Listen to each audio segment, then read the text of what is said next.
وَلَقَدْ يَسَّرْنَا الْقُرْآنَ لِلذِّكْرِ فَهَلْ مِن مُّدَّكِرٍ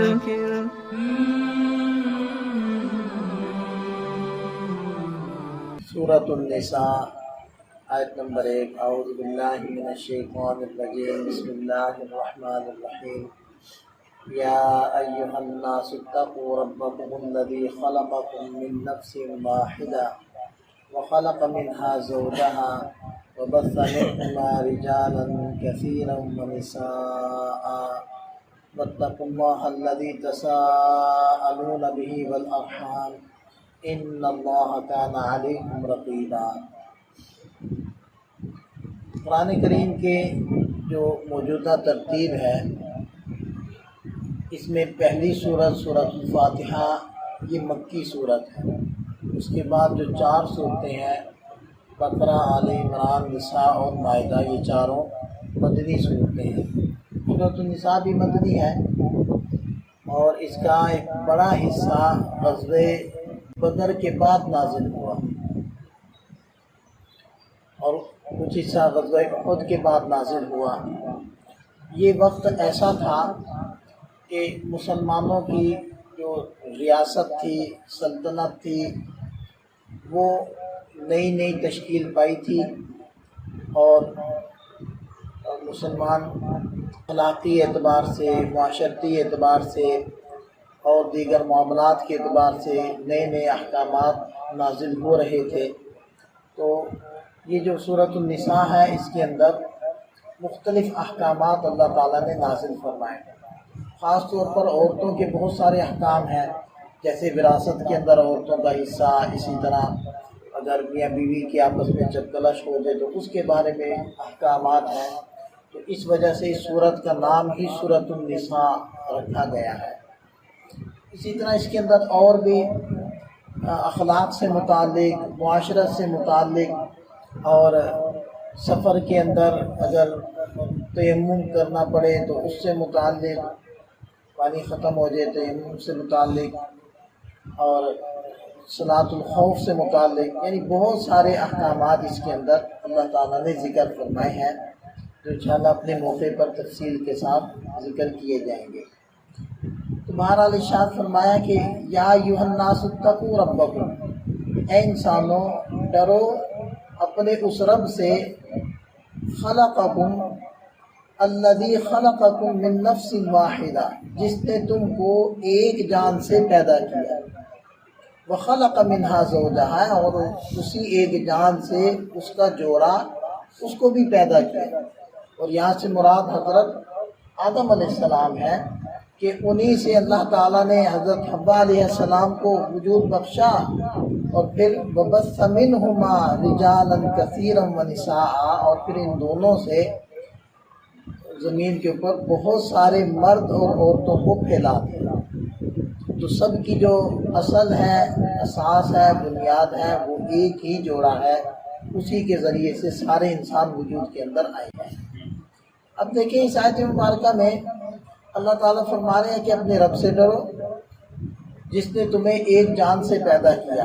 اب ایک رشتے اخوت تمام انسانوں کا آپس کے اندر قائم ہوتا ہے کہ وہ ایک ماں باپ کی اولاد ہے، چاہے وہ کسی خطے، کسی رنگ اور کسی زبان کو بولنے والے ہوں۔ جب ان کے ماں باپ ایک ہیں تو وہ بھائی ہوئے، انسانی بھائی تو سب ہوئے، البتہ جن کو کلمے کی نسبت حاصل ہے وہ پھر اسلامی بھائی بھی ہوں گے۔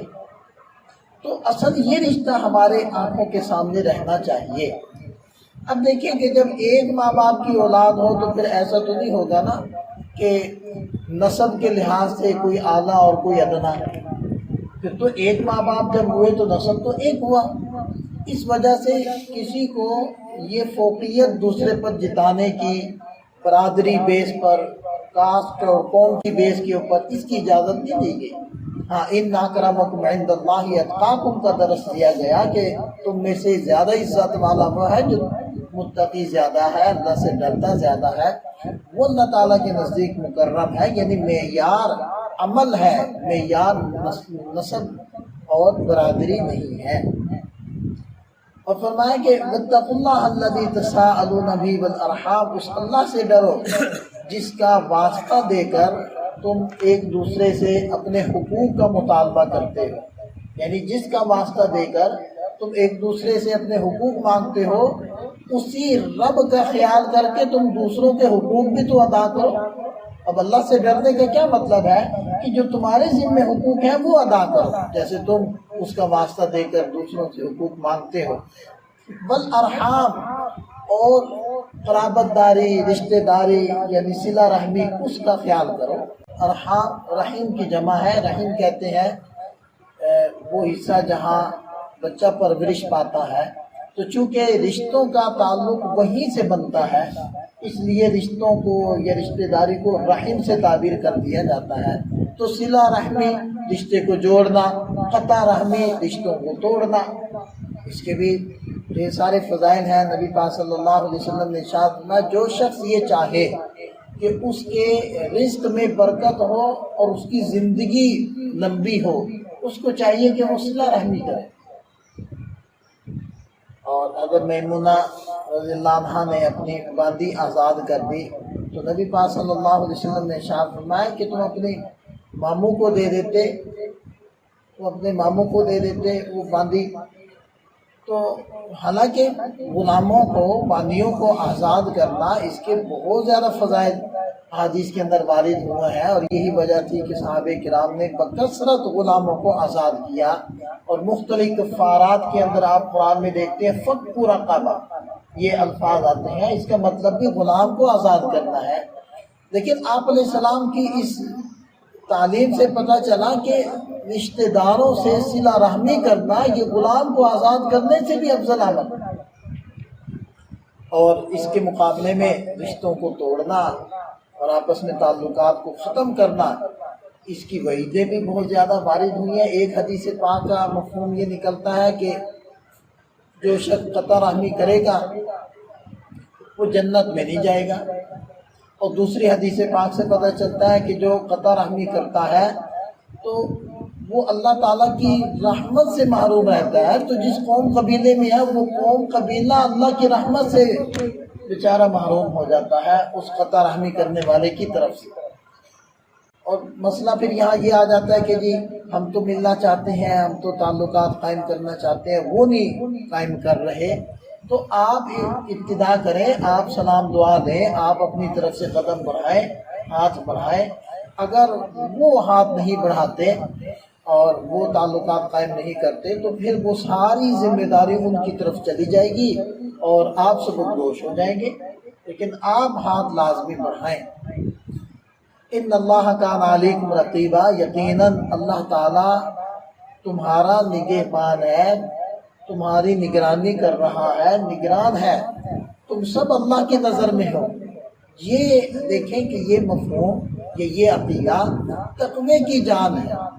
تمام اعمال کے اوپر انسان کو کھڑا کرنے کے لیے یہ احساس اگر انسان کے اندر پیدا ہو جائے کہ مجھے کوئی ہے دیکھنے والا جو میری نگرانی کر رہا ہے، میرے ہر عمل کو نوٹ کیا جا رہا ہے، اگر یہ احساس پیدا ہو گیا اللہ تعالیٰ کی ذات عالی کے بارے میں، تو پھر تقویٰ خود بخود پیدا ہو جائے گا اور احکامات بندہ پورے کرنے لگ جائے گا، حقوق ادا کرنے لگ جائے گا، کیونکہ اس کو یہ احساس ہوگا کہ کوئی ذات مجھے دیکھ رہی ہے۔ اللہ تعالیٰ ہمیں سمجھ عطا فرمائے، عمل کی توفیق۔